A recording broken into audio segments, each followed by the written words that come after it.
ancora le case, unni s'affacciavano i scogli a mare, muti e deserte, contro lo vento, che ciaurava di timo e d'incanto. C'era un castello in mezzo alla sciara, e più lontano vedevi l'armenti,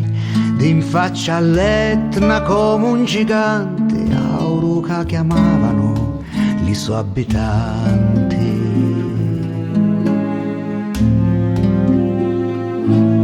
Erano picca ancora le case e le famiglie con sei pescatori, chi più bello, schetto e genioso, 30 anni aveva e pareva un caroso, giorno tornanno con la sua barca, scarsa di pesci e le riti vacanti,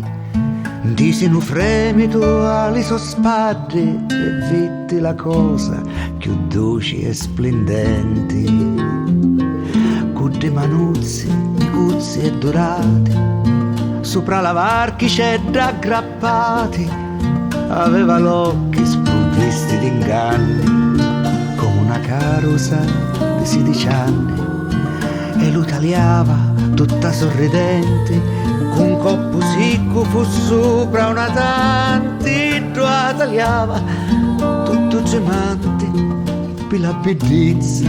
di suoi carni. Parlava greco, quando parlava, come un alloquido muto a tagliava, era confuso dagli suoi seni, divaricati e colori d'omele, sotto lo ventre, senza vudico. Non ci credete, ma io stesso vi dico, aveva un corpo chino di squami e a fine d'upinni, come tu l'ami, con l'occhi comodo smeraldi pure, s'avvicinò e si fece toccare e smaniu si sa cominciarono a fasare sopra la barca in mezzo al mare, passano le orna e poi le simani,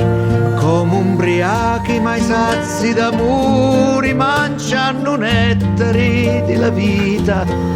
due cuori aperti e senza ferita. Ora era solo dalla sua barca ed ogni fremito aveva speranza, ma lo suo cuore era vacante come lo forno di lo sonatante. Oh, quanta gioia c'era in tal'aria, si s'affacciava da infame memoria, Iddo era stato uno sole in un re,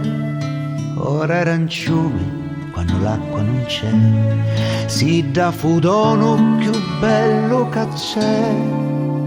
allora era grato alla vita com'è.